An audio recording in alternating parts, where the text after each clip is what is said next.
Nobel prize পেলেও রাষ্ট্র চালনায় উনি গোল আন্ডা পেয়েছেন। ইসলামী আন্দোলন বাংলাদেশের নায়েব আমির মুফতি সৈয়দ ফয়জুল করিম বর্তমান সরকারের সমালোচনা করে বলেছেন, প্রধান উপদেষ্টা ডক্টর ইউনূস বৈষম্য সৃষ্টি করেছেন। তিনি জাতিসংঘে কিছু দলকে নিয়ে সফর করেছেন, অন্যদের বৃদ্ধাঙ্গুলি দেখিয়েছেন। ডক্টর ইউনূস নিরপেক্ষ নয়, তিনি নিজেকে রক্ষা করতে পারেননি। সরকার প্রধান অনেক বড় শিক্ষিত, শান্তিতে নোবেল পেয়েছেন, তবে রাষ্ট্র পরিচালনায় জিরো পেয়েছেন। ওনার দরকার ছিল ওনার পরিষদ দিয়ে বিদেশে সফর করা। উনি রাজনৈতিক কিছু দলকে নিয়ে বিদেশ সফর করেছেন, তার মানে অন্যান্য দলকে বৃদ্ধাঙ্গুলি দেখিয়েছেন। উনি বৈষম্য করেছেন।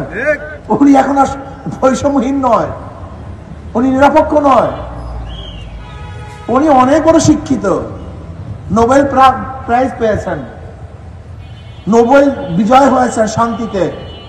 শান্তিতে বিজয় নোবেল প্রাইজ পেলেও রাষ্ট্র চালনায় উনি গোল আন্ডা পেয়েছেন।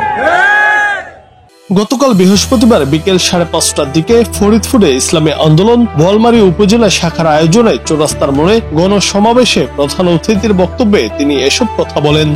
উনি বিদেশে রক্ষা করতে পারেন নাই, ইসরায়েল রক্ষা করতে পারেন নাই, উনি 100% ফেল মারছেন। উনি বৈষম্য সৃষ্টি করেছেন, ইউনূস সাহেব বৈষম্য সৃষ্টি করেছেন।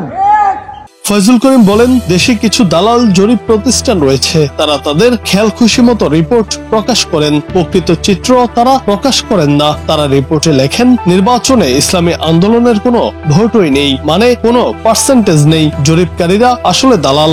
কিছু বিয়াকুব জরিপ দালাল জরিপরা জরিপ দেয়, অমুকের এত পার্সেন্ট ভোট, অমুকের এত পার্সেন্ট ভোট। ইসলামী আন্দোলনের কোনো ভোটই নেই, ফরমালি কোনো পার্সেন্টেজ নাই। তার মানে এই জরিপগুলি সব ফালতু, এগুলো সব দালালদের জরিপ।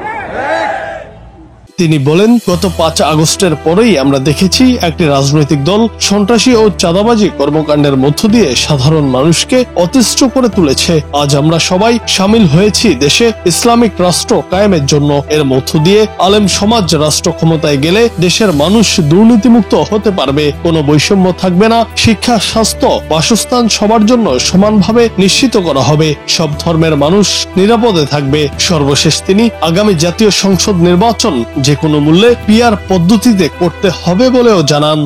ইসলামী আন্দোলন বাংলাদেশ কি চায়? ইসলামী আন্দোলন বাংলাদেশ চায় এমন একটা রাষ্ট্র গঠন করতে যে রাষ্ট্রে বৈষম্য থাকবে না, সবার অধিকার সাম্য হবে, সাম্যতা হবে, মানবিক মর্যাদা বাস্তবায়ন করা হবে। আজকে মানবিক মর্যাদা নাই। জুনায়েদ আহমেদ, বাংলা টিভি।